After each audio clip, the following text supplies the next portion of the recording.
Okay students, now इस video में हम देखने वाले हैं आपके फर्स्ट चैप्टर का last exercise, that is 1.4. Okay, आपका फर्स्ट क्वेश्चन है, without performing the long division method state whether the following rational number will have a terminating और non terminating repeating decimal expansion. देखिए, मैंने पहले भी बताया था कि रैशनल नंबर्स वो होते हैं जिनके या तो टर्मिनेटिंग डेसिमल होते हैं या अगर नॉन टर्मिनेटिंग है तो उसमें रिपीटिंग, तो या तो टर्मिनेटिंग डेसिमल या non terminating but repeating decimal, इसीलिए रैशनल नंबर. आपको क्वेश्चन में पहले ही लिखा है कि ये रैशनल नंबर्स है, जबकि इरेशनल नंबर अगर वो नॉन टर्मिनेटिंग हो और नॉन रिपीटिंग भी हो जाए तब वो इरेशनल नंबर कहलाते हैं. ओके, यहाँ पे ये रैशनल नंबर है, ये आपको गिवन है, सिर्फ आपको ये भी चेक करना है कि वो टर्मिनेटिंग होगा या नॉन टर्मिनेटिंग, और अगर नॉन टर्मिनेटिंग है तो रिपीटिंग है या नहीं है.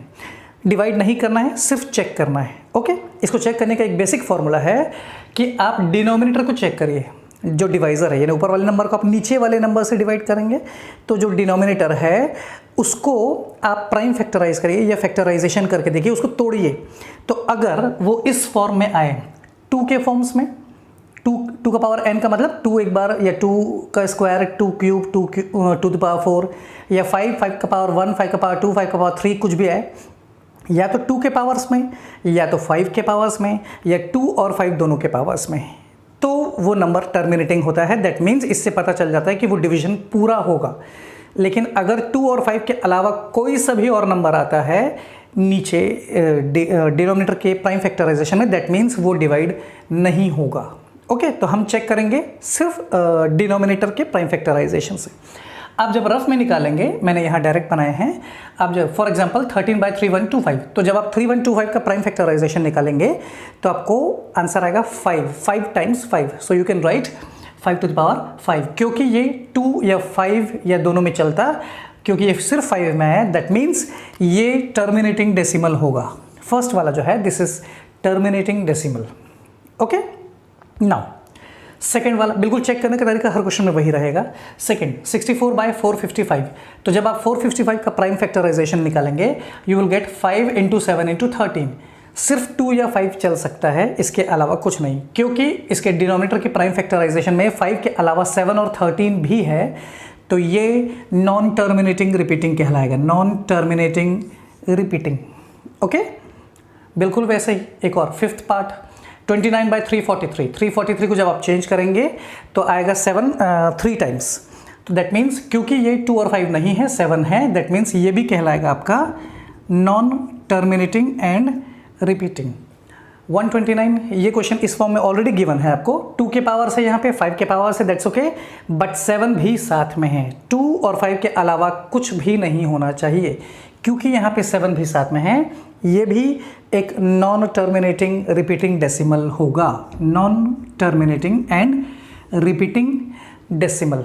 ओके, इस प्रकार से हम चेक कर सकते हैं बिना एक्चुअली डिवाइड किए कि वो जो नंबर है वो टर्मिनेटिंग है या नॉन टर्मिनेटिंग है, या डिवाइड होगा या नहीं होगा. बेसिक फॉर्मूला आप याद रखेंगे कि जो डिनोमिनेटर है उसके प्राइम फैक्टराइजेशन में या तो 2 या 2 के पावर्स, या 5 और उसके पावर्स, या 2 एंड 5 दोनों के पावर्स चलते हैं. इसके अलावा कोई और नंबर उसमें नहीं होना चाहिए. दूसरी बात, ये था फर्स्ट क्वेश्चन, बिल्कुल वैसा ही आपको दिया है वो सेकंड क्वेश्चन, लेकिन सेकंड क्वेश्चन में सिर्फ ये कहा गया है कि ये जो फर्स्ट क्वेश्चन है इसमें आपको पहले चेक करना था कि टर्मिनेटिंग है कि नॉन टर्मिनेटिंग है, और इन केस टर्मिनेटिंग हो तो उसको फाइंड करना है. दैट मीन्स सेकंड क्वेश्चन में आपको कहा गया कि अगर इनमें से फर्स्ट क्वेश्चन में जो भी टर्मिनेटिंग है उसको डेसिमल में आप शो करिए, यानी पॉइंट में आंसर ला के दिखाइए. तो वो कैसे होता, वो भी मैं आपको एक एग्जांपल करके बताता हूँ. फॉर एग्जांपल फर्स्ट वाला क्वेश्चन 13/3125, ये तो क्योंकि सारे नॉन टर्मिनेटिंग एंड रिपीटिंग है तो इसको करने की ज़रूरत नहीं है. टर्मिनेटिंग वाले को अगर मैं करके देखो आपको, देखिए ये है आपका 13/5 टू द पावर 5. सिंपली आप डिवाइड भी कर सकते हैं इसको. 5 to the power 5, that means 3125 से डिवाइड करेंगे तो पॉइंट समथिंग आंसर आएगा.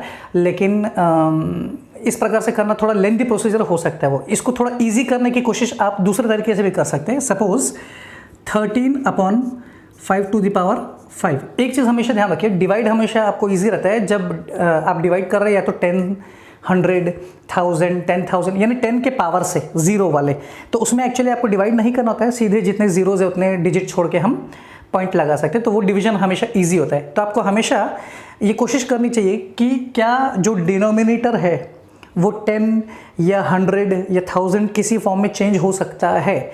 अगर हो सकता है तो वो क्वेश्चन आपका ईजी हो जाता है। ओके, फॉर एग्जाम्पल जैसे यहाँ पे 5 है, अगर हम इसको चाहे 10 बनाना, दैट मीन्स आपको 2 से मल्टीप्लाई करना पड़ेगा, और 5 का पावर 5 है, दैट मीन्स आप इसको मल्टीप्लाई करेंगे 2 के पावर 5 से, तब ये हो सकता है।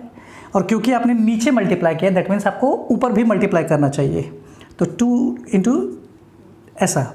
तो अब जब आप इसको सॉल्व करेंगे तो 13 इंटू ऊपर में 2 का पावर 5 दैट इज 32, और नीचे 5 का पावर भी 5, 2 का पावर भी 5, तो आप दोनों को मिला के लिख सकते हैं 2 5 10 का पावर 5, और ऊपर में आप मल्टीप्लाई करेंगे उसको। सपोज आपका आंसर आएगा उसका 416 डिवाइडेड बाई 10 का पावर 5, यानी आप समझ लीजिए 5 जीरोस, 1 2 3 4 5, और पॉइंट लगाना अब आपके लिए ईजी हो जाएगा 5 डिजिट्स छोड़ के एक्सट्रीम राइट से। अभी पॉइंट कहीं नहीं है, मतलब किसी भी नंबर में लास्ट में होता है, और आपको 5 डिजिट्स पीछे लाना है, दैट मीन्स 1 2 3 एंड 2 जीरोज आपको लगाने पड़ेंगे। दैट मीन्स आपका फाइनल आंसर आएगा 0.00416। तो इस प्रकार से आप क्वेश्चन को ईजी करके बना सकते हैं। इतना कॉम्प्लिकेटेड दूसरे तरीके से या लेंथी प्रोसीजर में जाने की ज़रूरत नहीं है।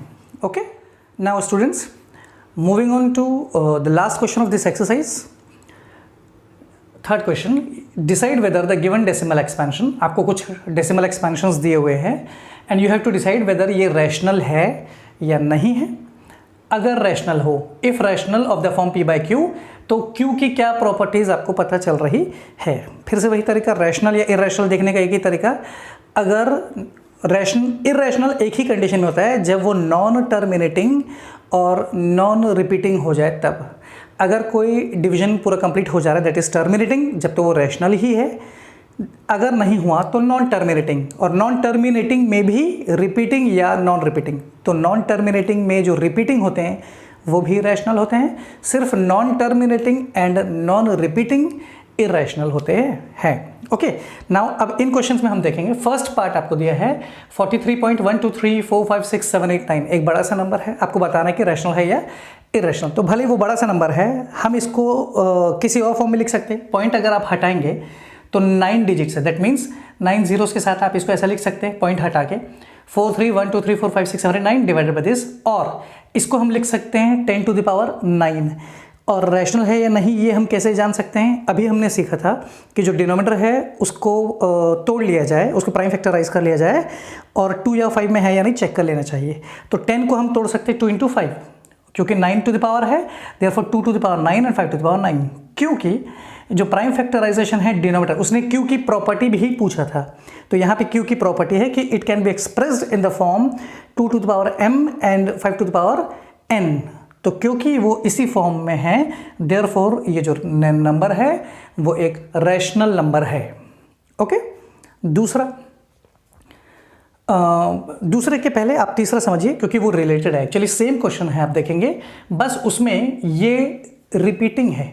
हालांकि डेफिनेशन वाइज आपको क्लियर समझ में आ जाएगा कि वो टर्मिनेटिंग तो नहीं है क्योंकि खत्म नहीं हो, नॉन टर्मिनेटिंग, लेकिन नॉन टर्मिनेटिंग में भी रिपीटिंग या नहीं, तो क्योंकि ये रिपीटिंग है, और non terminating repeating decimal rational ही होते हैं। फिर भी हम इसको शो करेंगे। सॉल्व करने का तरीका बिल्कुल वैसे ही, जब भी आपको बार वाले क्वेश्चन आए, मैंने पहले भी समझाया, बिल्कुल आप उसको x मान लेंगे, x इज इक्वल टू जो भी गिवन है, और फिर जो रिपीटेशन है उतने डिजिट्स वाले से। यहाँ पे 9 डिजिट्स है, तो 10 टू द पावर 9 से आप दोनों तरफ मल्टीप्लाई करेंगे, left hand side and right hand side, तो इस तरफ हो जाएगा 10 टू द पावर 9x, और यहाँ पे मल्टीप्लाई करेंगे तो पॉइंट इधर खिसक के आ जाएगा। ये ध्यान रखेंगे नंबर लिखते समय आप कि ये एज इट इज पूरा आएगा 4 3 1 2 3 4 5 6 7 8 9, और पॉइंट के अंदर रिपीट 4 3 नहीं होगा, क्योंकि बार सिर्फ इतने के ऊपर है, तो रिपीट सिर्फ पॉइंट 1 2 3 4 होगा।